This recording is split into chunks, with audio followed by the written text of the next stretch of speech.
Okay, so we figured we'd give you a tour of our, they call it a fruit forest, but really it's just the trees and bushes that my wife loves that I plant, much to her chagrin. But yeah, we'll do an update probably every six months or so, just to see how everything's growing. All right, yeah, so starting out, this is a Cary mango tree. So this one again is already grafted and it's coming in really nice, and I've been doing a little bit of pruning to get it to branch out a little bit more. So here we go. Let's walk around. Up here in front of us is this is one of the, and there's like 3 different spots with they're called dwarf Cavendish bananas. So they're gonna taste like a normal banana, but I guess they have a little bit more flavor because they're natural, they're non-GMO. They just grow in the yard with fertilizer. I try to mulch everything and make sure it gets lots of sun. So from there over, I guess we will go to. Oh yes, we've got some little bushes up here that the objective is when they grow in, Aiden, our 7-year-old, will be able to just sit out here and eat blueberries and blackberries. So here those are. His YouTube channel will be linked below. It will not. It will probably be in the. But no, these are just the start of some blueberries here, and then the blackberry vine with its trellis over here. And then it's just we probably we've got another year or so before it starts doing anything. And then over here we've got some slowly putting together mango trees. I think I'll probably plant a couple more, which makes my wife extremely happy. This is the Malika mango tree, so it's only, I think, it's basically a seedling still. We just got it in the ground and mulched up and fertilized, so we've done a little bit of pruning to encourage some branching, but hopefully we'll see that start popping pretty soon.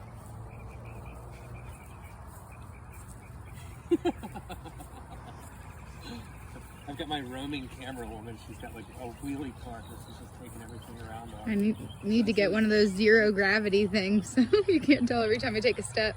Oh, the gimbals? Yeah. This is my wife's favorite tree because she loves hearing me say Namdak Mai. It's another mango tree from the Pacific. I would eat them in the Philippines. I really like them. Hopefully we should get fruit off of this next year. So, and this one just branched out really well. I'm pretty happy with it.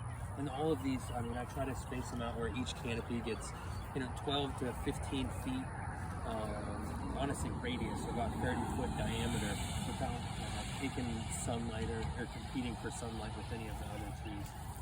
This is just another dwarf Cavendish banana plant. Here we go. Alright, so this one I'm the most excited about because it should be fruiting the fastest. There's a bunch of little tiny lizards running up and down it right now. So this is a Barbados cherry or an acerola tree. So it's got fruit on it when it does bloom and fruit, but they're very dark cherries, but they have more vitamin C than oranges do. The fruit's considered a superfood with how much vitamin C it's got. So that's it. The Barbados cherry / the acerola cherry tree. Now that's really everything for the front yard, minus I've got an ice cream banana plant. It's still potted. We've got a bunch of it's gonna make me avocado, Florida avocado seeds that are just still seedlings that I'll wait until they have a good rootstock, and then I'll graft its parent plant, its parent tree is a couple of neighbors down. So I'll graft that into the rootstock and then plant some of those as well.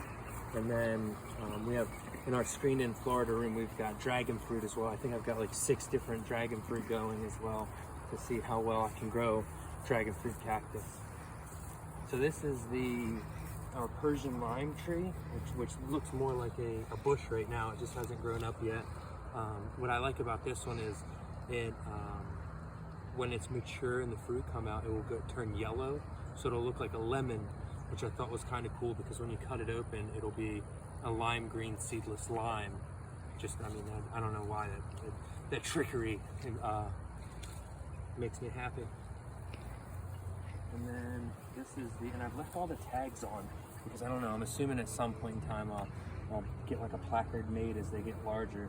But this is just the pink guava, which I've had guava like once, but I thought it was so cool that in Central Florida you can grow guava and mangoes. I thought was really cool.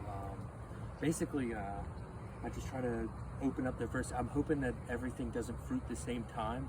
One, because I don't feel like dealing with all of the fruit at the same time, as well as, I mean, it just gives me more time during the year, minus the Barbados cherry, which is almost like ever bearing. I think it's got a few different seasons for that. And then these 3 in a row, these are, I mean, you don't have to get too close. You can just kind of show them the tree.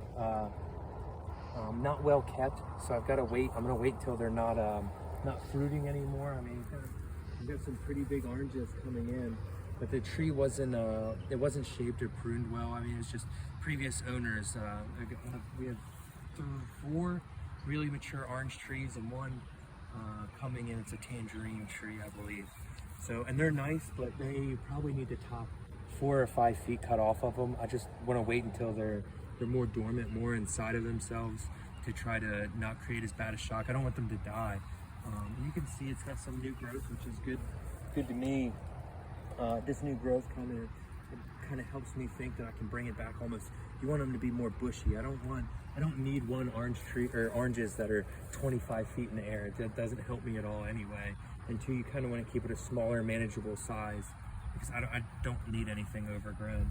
It made a nice canopy to walk down to the dock. That's pretty much it. So these are all, you know, sadly gonna get, you know, there's some pretty hefty haircuts, and you know, I think it'll help with the fruit production as well.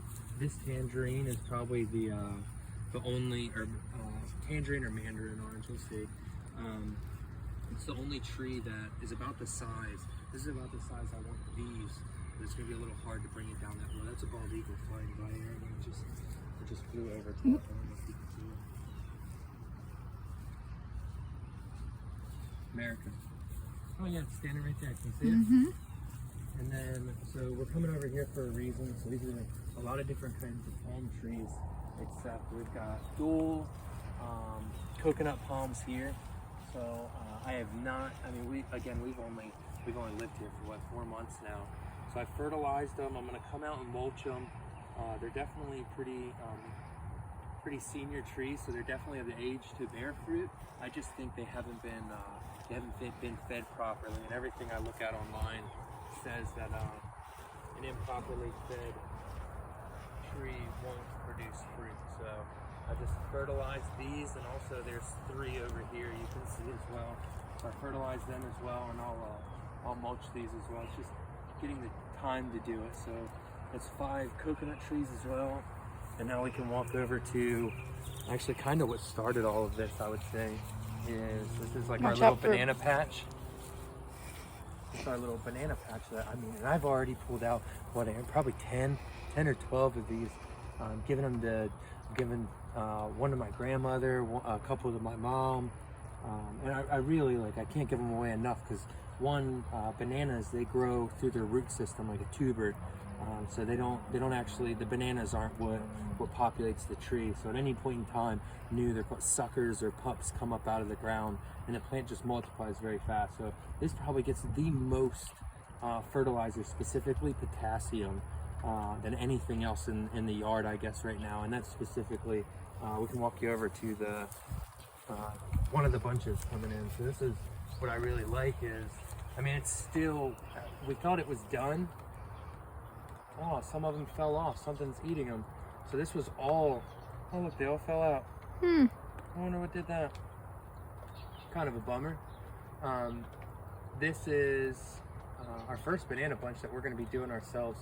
So you can see this is the male flower. It's opening up and having little female flowers. So we'll have to keep an eye on that. Maybe a squirrel's pulling on it now that, probably. I see that. So I'll probably put a bag around it. You can see these petals come off.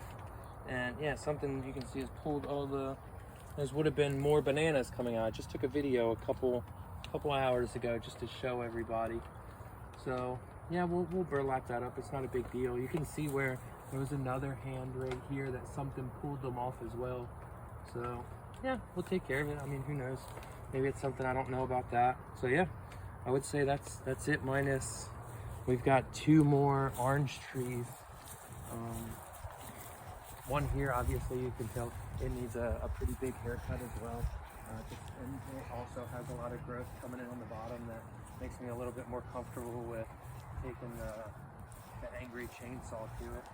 And also we're doing a lot of, I'm doing a lot of initially fertilizing and then also adding mulch to create like the microbiome, a really healthy root system, just for that mycelial network to help with this is probably the healthiest orange tree of all of them, which is ironic because I'm pretty sure it's the tallest as well, and it's shaded by the big palm above it.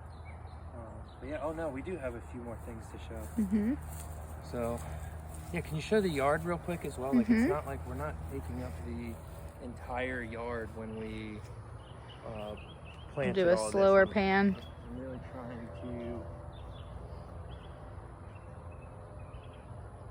trying to keep the view. Trying to not look like I'm overcrowded with a bunch of different trees, you know, everywhere and anywhere I can put them. I've actually been ripping out, like, what were those philodendrons? I've been ripping out a lot of those around the property. We're almost done. This is probably my favorite part, only because a 7-year-old has been working with his mother and planting a lot of vegetables, so he's extremely excited about the vegetables. He comes out here all the time after school just to show them off. And then I actually just put these in. We'll see how well they keep. These are the 3 pineapples. Our neighbors actually gave us the one in the middle. They gave us a pineapple from their pineapple plant, which I thought was cool.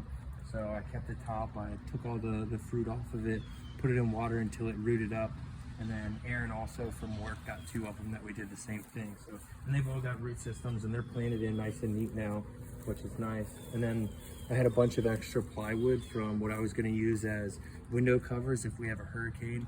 And it's like 3/4 inch, and I realized it was kind of a waste in the garage. So I cut some up to make the most budget planter ever, which is only half filled so far. And this just has Aiden's, you know, he's got his beefsteak tomatoes, he's got some peppermint, he's got broccoli, he's got ancho chilies, squash, jalapeno peppers, and bell peppers, I want to say is the full. And cucumbers. Oh, and cucumbers, and I'm sure he loves telling people about those, and specifically the elephant ears.